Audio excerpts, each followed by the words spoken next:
2024 ലോക്സഭാ തെരഞ്ഞെടുപ്പിൽ കാര്യമായ രീതിയിൽ പണി കിട്ടും എന്നുറപ്പുള്ളതുകൊണ്ട് രണ്ടു പാർട്ടികളെ രാമക്ഷേത്ര ചടങ്ങിലേക്ക് ക്ഷണിക്കാതിരിക്കാനുള്ള നീക്കം നടത്തിയിരിക്കുകയാണ് BJP. അതിലൊന്ന് ശിവസേനയും മറ്റൊന്ന് സമാജ്വാദി പാർട്ടിയുമാണ്. ജനുവരി 22-ന് നടക്കുന്ന അയോധ്യയിലെ രാമക്ഷേത്ര പ്രതിഷ്ഠാ ചടങ്ങിലേക്ക് ക്ഷണിക്കാത്തതിൽ പ്രതികരണവുമായി മഹാരാഷ്ട്ര മുൻ മുഖ്യമന്ത്രിയും ശിവസേന തലവനുമായ ഉദ്ധവ് താക്കറെ രംഗത്ത് വന്നിട്ടുണ്ട്. രാമക്ഷേത്രം എൻ്റേതു കൂടിയാണ്, എപ്പോൾ വേണമെങ്കിലും എനിക്ക് അവിടെ പോകാം, അതിന് ആരുടെയും ക്ഷണം തനിക്ക് ആവശ്യമില്ല എന്നതാണ് ഉദ്ധവ് പറഞ്ഞത്. മുഖ്യമന്ത്രിയായപ്പോൾ താൻ ഒരുപാട് പ്രാവശ്യം അയോധ്യയിൽ പോയിട്ടുണ്ട്, അതുകൊണ്ട് ക്ഷണപത്രം തനിക്ക് ആവശ്യമില്ല. രാമജന്മഭൂമി പ്രസ്ഥാനത്തിന് വേണ്ടി ശിവസേന നീണ്ട പോരാട്ടം നടത്തിയിട്ടുണ്ട്. ശ്രീരാമൻ ഒരു പാർട്ടിയുടെയും സ്വത്തല്ല. സുപ്രീം കോടതി വിധിയാണ് രാമക്ഷേത്ര നിർമ്മാണത്തിന് വഴിയൊരുക്കിയതെന്നും കേന്ദ്രത്തിന് അതിൽ പങ്കില്ലെന്നും അദ്ദേഹം പറയുന്നുണ്ട്. മഹാരാഷ്ട്ര നവനിർമ്മാൺ സേനയുടെ തലവൻ രാജ് താക്കറെയെ ക്ഷേത്ര നിർമ്മാണ ചടങ്ങിലേക്ക് ക്ഷണിച്ചിട്ടുമുണ്ട്. പ്രധാനമന്ത്രി നരേന്ദ്രമോദി, ഉത്തർപ്രദേശ് മുഖ്യമന്ത്രി യോഗി ആദിത്യനാഥ് ഉൾപ്പെടെ 6000-ലധികം പേർ രാമക്ഷേത്ര പ്രതിഷ്ഠാ ചടങ്ങിൽ പങ്കെടുക്കും. അതിനിടെ അയോധ്യ രാമക്ഷേത്ര പ്രതിഷ്ഠയെ ചൊല്ലി BJP സമാജ്വാദി പാർട്ടി പോര് ശക്തമാവുകയാണ്.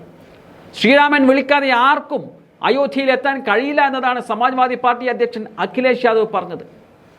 ക്ഷേത്രത്തിലെ പ്രതിഷ്ഠാദിന ചടങ്ങുകളിലേക്ക് സമാജ്വാദി പാർട്ടി നേതാക്കളെ ക്ഷണിക്കരുതെന്ന് BJP നേതൃത്വം സംഘാടകരോട് ആവശ്യപ്പെട്ടിരുന്നു. രാമക്ഷേത്രം വരുന്ന ലോക്സഭാ തെരഞ്ഞെടുപ്പിൽ രാഷ്ട്രീയമായി ഉപയോഗിക്കുവാനാണ് BJPയുടെ ശ്രമം. അതിൻ്റെ ഭാഗമായിട്ടാണ് സമാജ്വാദി പാർട്ടിയെ രാമക്ഷേത്രത്തിൽ അടുപ്പിക്കരുത് എന്നുള്ള തിട്ടൂരം BJP ക്ഷേത്ര ഭാരവാഹികൾക്ക് നൽകിയിരിക്കുന്നത്. എന്നാലും പ്രതിപക്ഷത്തെ പ്രധാന നേതാക്കളെ മാറ്റി നിർത്തുന്നതിലും BJP ചില തന്ത്രങ്ങൾ നടത്തിയതായി കാണാം. രാമക്ഷേത്രത്തിൽ ഉദ്ധവ് വരുമ്പോൾ സ്വാഭാവികമായും അതിൻ്റെ ശ്രദ്ധ ഉദ്ധവിലേക്ക് പോകും. കാരണം ഉദ്ധവ് താക്കറെയുടെ പിതാവ് ബാൽ താക്കറെയാണ് ഈ വിഷയത്തിൽ കടുത്ത നിലപാട് സ്വീകരിച്ച വ്യക്തി. മാത്രമല്ല, ശിവസേനക്കാണ് ഇതിൻ്റെ പിതൃത്വം എന്ന ചർച്ചകൾ ഇതിനോടകം തന്നെ ഉയർന്നു വന്നിട്ടുണ്ട്. അതിൻ്റെ ഭാഗമായിട്ടാണ് ഉദ്ധവിനെ മാറ്റി നിർത്താൻ ഇപ്പോൾ BJP ശ്രമിക്കുന്നത്. അതുപോലെ തന്നെയാണ് സമാജ്വാദി പാർട്ടിയുടെ കാര്യം.